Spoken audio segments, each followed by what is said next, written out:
여러분 한 주 동안 안녕하셨습니까? 목회대타 연구소의 김진양입니다. 우리 기독교가 다른 종교하고 비교했을 때 갖는 특징이 여러 가지 있겠지만 그 중에 하나가 가정의 중요성 부분입니다. 물론 모든 종교가 전부 가정이 중요하다 그런 걸 강조하고 있긴 합니다만 저희 기독교는 가정을 창조신앙 내에 위치시켜 있기 때문에 그 논리적 근거 측면이라든지 실제적 측면이라든지 이런 점에서 다른 종교하고 비교할 수 없을 정도로 가정을 중요하게 여기고 있습니다. 마침 지난 3월에 발표한 출산에 대한 종교의 실태별 조사가 있었습니다. 그래서 오늘은 그 결과를 가지고 여러분들과 함께 출산 문제에 있어서 종교별로 어떤 차이가 있는지 한번 좀 살펴보겠습니다. 본 조사에서 현재 자녀 수와 그리고 향후 계획하고 있는 자녀 수를 물어봤습니다. 이걸 두 개를 합한 걸 총 자녀 수라고 이렇게 명칭을 지었는데 총 자녀 수의 숫자를 보면 개신교가 1.79명이었고요. 불교가 1.74명, 카톨릭이 1.70명. 그래서 3대 종교 가운데 개신교가 총 자녀 수가 확실하게 많았습니다.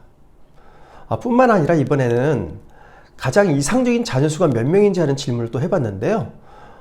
이때도 개신교가 2.03명이었고 가톨릭이 1.99명, 불교가 1.98명이었습니다.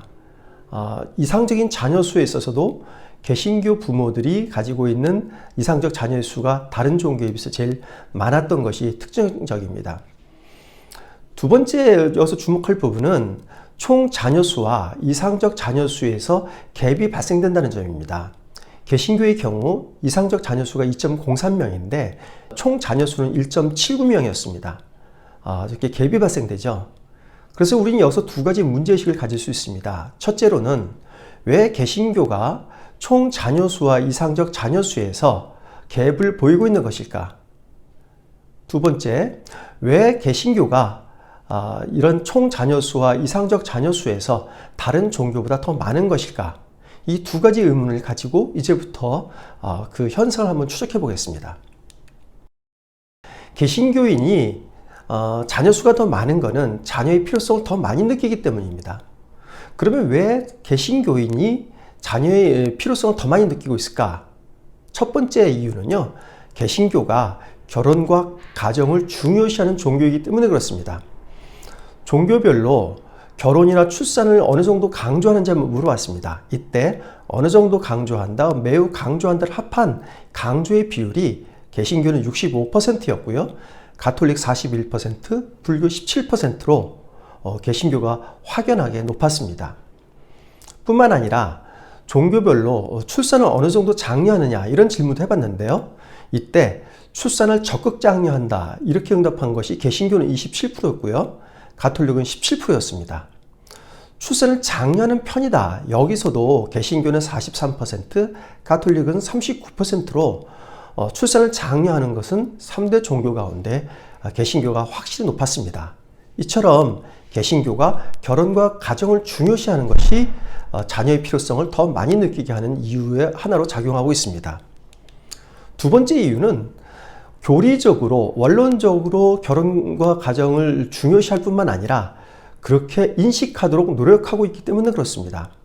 이번 조사에서 종교별로 출산율 증가를 위한 활동을 하고 있느냐 이렇게 물어봤을 때 개신교인 경우는 14%가 하고 있다 이렇게 응답했는데요.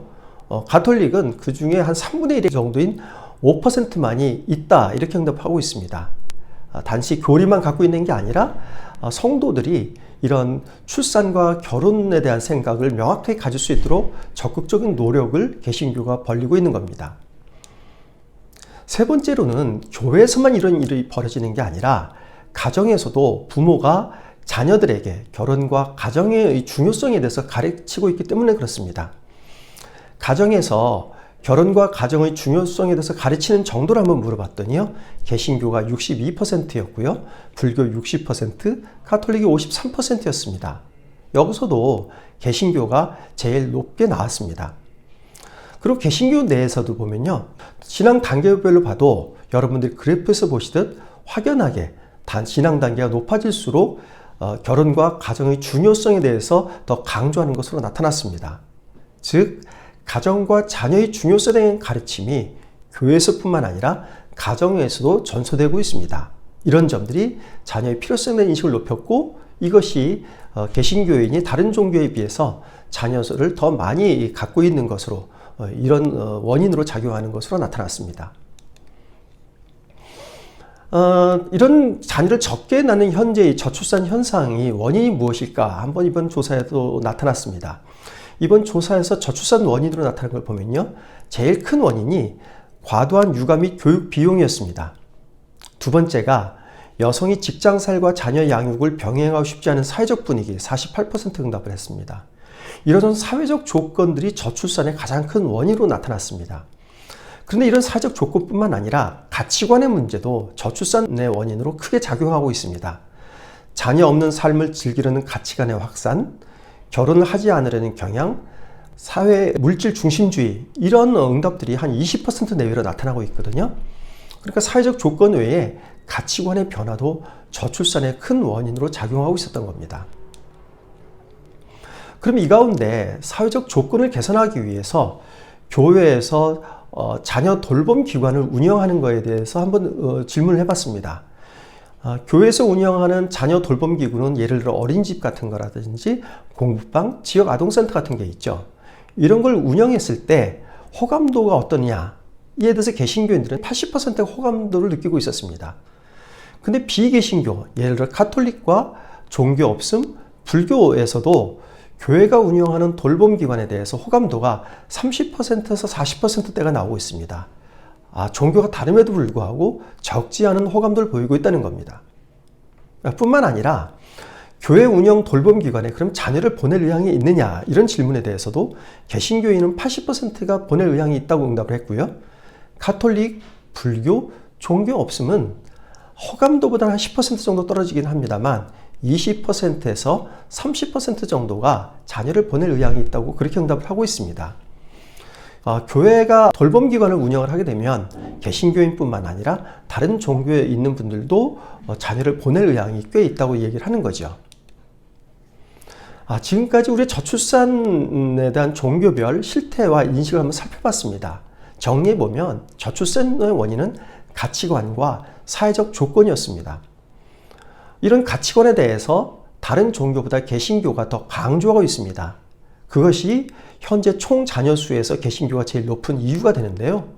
따라서 앞으로도 가정의 중요성을 교회에서 더 강조할 필요성이 있습니다. 두 번째로는 사회적 조건을 개선해 줘야 되는데요.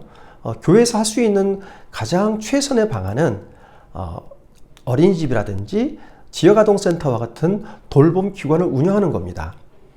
다른 종교를 가진 부모도 만족할 수 있을 만한 그런 서비스를 할 수 있는 돌봄 기관을 운영할 경우에 이거는 개신교뿐만 아니라 우리 사회 전반적으로 부모들에게 안심하고 아이를 맡길 수 있고, 그러므로 말미암아 아이를 좀 더 낳을 수 있겠다, 아이를 낳아도 되겠다, 이런 안도감을 줄 수 있습니다.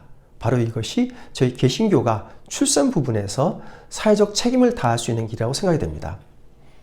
이상으로 출산에 대한 종교별 실태조사와 우리 개신교가 해야 될 역할에 대해서 한번 살펴봤고요. 다음 주에는 다른 주제로 여러분들을 뵙겠습니다. 고맙습니다.